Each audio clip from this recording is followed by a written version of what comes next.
Bapak-bapak, saudara-saudara, jika ada pertanyaan silakan. Masih ada sekitar waktu 11 menit. Silakan Pak. Pak Atis mungkin bertanya. Ya. Kalau nanti materi ini tidak jelas bisa dibuka di YouTube saya, ya. Jadi saya selalu mengupload YouTube saya. Kalau tidak hari ini, ya silakan Pak. Salam. Salam. Begini Pak. Baik Pak. Gimana Pak? Kata saya Pak. Jadi kalau di Katolik kan baptis percikan, kalau di Kristen bagi anggota PGI kumpulan gereja-gereja tua itu percikan sama dengan Katolik. Kalau Injili itu harus baptisan selam. Gimana Pak? Bisa saya jawab langsung ya? Sebelum melebar. Kan di Sungai Yordan. Betul. Oleh Yohanes Pembaptis. Ya. Terima kasih. Begini Pak, tadi agak saya ralat dulu.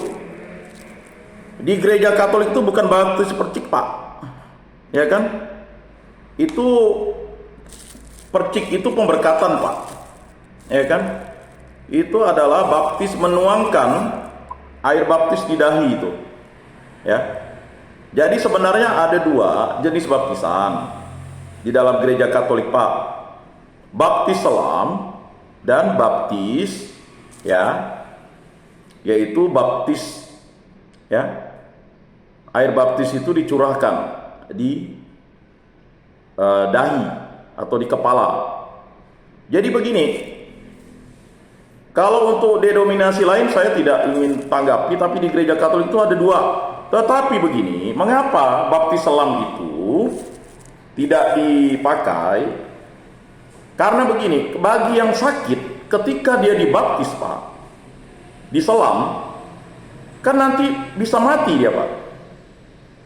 Jadi kalau Bapak misalnya pergi ke Malang, itu tetap di gereja-gereja sebelum Konsili Vatikan kedua itu ada kolam yang dikhususkan. Nah, kolam itu adalah air baptis semuanya. Nah, mengapa tidak di sungai seperti zaman Yesus? Di sungai seperti zaman Yesus itu karena sarananya itu air mengalir, ya. Tetapi kalau di gereja Katolik dibuatkan baptisnya itu ya ada kolam baptis. Ya, baptis selam itu tetap diakui Pak. Dan itu masih ritus lama atau masih dipakai di beberapa tempat. Jadi baptis itu adalah versi yang pertama. Versi kedua itu karena mengingat orang ada yang sakit dibaptis Pak, atau ada yang memang ya ketika diselam dia kan diselam 3 kali. Aku membaptis kamu dalam nama Bapa dan Putra dan Roh Kudus. Baru nama Bapa lalu dia sakit gimana? Makanya baptis dahi itu namanya. Baptis percik itu tidak ada Pak dalam gereja Katolik. Yang dimasukkan memercik itu artinya itu pemberkatan, itu bukan baptis. Nah, jadi ada dua versi. Nah, baptis yang dipakai karena memang gereja melihat baptis, ya, dahi itu, ya, atau baptis, ya, mencurahkan air di bejana baptis di kepala sudah cukup. Itu kan ada ayatnya Pak. Ketika Petrus, Yesus, jangan hanya kaki saya saja yang dibasuh, tetapi seluruh badan saya. Kalau orang udah mandi udah bersih Pak. Cuman kakinya ini nih, kakinya maksudnya adalah dosanya. Jadi pada malam ya Kamis Putih itu Yesus itu ya itu menetapkan yang namanya standar baptisan, ya, yang baru, ya, karena ya baptis itu ya sudah diterima orang, ya. Tetapi dengan membasuh itu artinya orang diampuni dosanya oleh Yesus. Maka ketika orang dibaptis, ya, kan kata Petrus, jangan hanya kakiku, tapi kepalaku saja. Ya, kamu sudah mandi, ya, sudah sah. Nah, jadi di gereja Katolik itu baptisnya itu baptis yang pertama itu masih ada baptis selam. Tetapi dibuatkan kolam khusus di dalam gereja, ya. Dan kolam itu memang harus dijaga kesterilannya karena itu kan, ya, orang diselamkan, ya. Kemudian kalau baptis dahi itu ya, pencurahan itu, ya itu memang standar yang dipakai karena ya jelas karena mulai manusia itu ya memenuhi kehidupan di dunia itu dari kepala. Jadi mungkin itu penjelasannya Pak. Gimana Pak Timotius? Halo, gimana Pak? Udah jelas Pak? Jelas. Ya, baik, baik. Baik, selanjutnya jika ada pertanyaan masih ada 5 menit.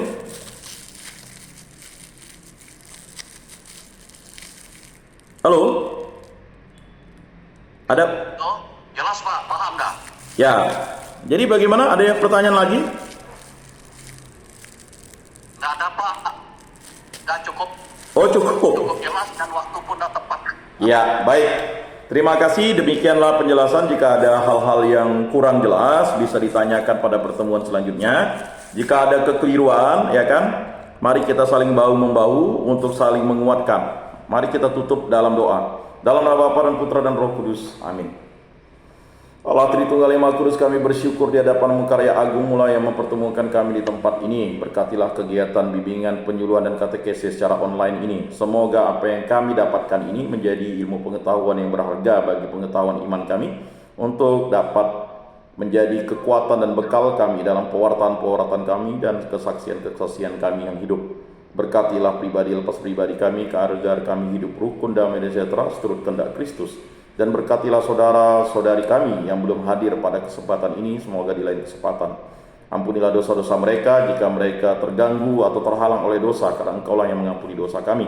Begitu juga kami berdoa bagi para istri kami, para anak-anak kami, para cucu kami, para saudara-saudari kami, para orang tua kami, agar mereka kembali bertobat untuk mengikuti Yesus Kristus turut kehendak dari Roh Kudus.